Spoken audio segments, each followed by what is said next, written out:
পাৰিব, সমাজখন আগুৱাই যাব। এতিয়া গিৰিয়েকবিলাকৰো চিন্তা হৈ আছে, মোক কৈ আছে যে আমাৰতো ধৰ্মই 4টা বিয়া কৰাব ইজাজত দিছিলে, আপুনি এইটো এটা কিয় কৰি দিলে? তেতিয়া মই কলো যে 4টা এতিয়াও বিয়া কৰাব পাৰিব। এটা বিয়া কৰা 7 বছৰ জেল যাব, এটা বিয়া কৰালে ধুনীয়াকৈ থাকিলে, দ্বিতীয়টো বিয়া কৰালে 7 বছৰ জেলত যাব। জেলৰ পৰা ওলাই আহি আৰু এটা বিয়া কৰাব, আৰু 7 বছৰ জেলত যাব। তাৰপিছত ওলাই আহি আৰু এটা কৰিব, আৰু 7 বছৰ জেলত যাব। মই বিয়া কৰাতটো বাধা দিয়া নাই, মই মাত্ৰ কৈছো যে তুমি বিয়া কৰালে তোমাক খুওৱাৰ খৰচটো চৰকাৰে ল'ব লাগিব, হয় না? জেলৰ খৰচ কোনে কৰে? খোৱাটো চৰকাৰে দিব লাগে।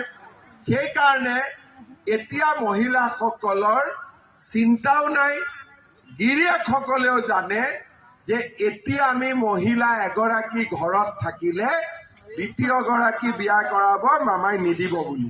এইটো এতিয়া জানা হৈ গৈছে। আগতে বুজি পালে যে বাচ্চা বয়সত বিয়া দিব নালাগে। তাৰ পৰা লাভ কি হৈছে? বাচ্চাটো বিয়াত নগল, মঙলদৈ কলেজত আহিছে। এতিয়া কলেজত এডমিশ্যন বাঢ়ি গল ছোৱালী, ল'ৰা ছোৱালী ডাঙৰ হ'ব, সমাজখন ভাল কৰিব, সমাজখন সুন্দৰ হ'ব, আৰু সেই কামটোকে আমি কৰি গৈ আছো। অকল যে মহিলাৰ বাবে কাম কৰিছো তেনেকুৱা নহয়।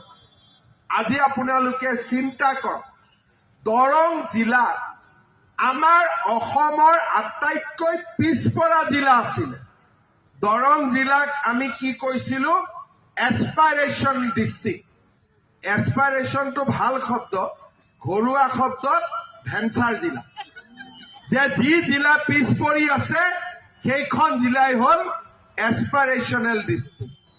আজি আপোনালোকে চাওক, দিলীপ শইকীয়া, বসন্ত, গুৰুজ্যোতি সকলোৰে প্ৰচেষ্টাত, আৰু দিলীপ শইকীয়া ডাঙৰীয়া ইয়াত MP হোৱাৰ পিছত আজি আমি এই দৰঙত মানুহে ভাবিব নোৱাৰা কাম, স্কিল ইউনিভাৰ্চিটি অলপ আগত কাম চলি আছে, এডমিশ্যন হ'ব।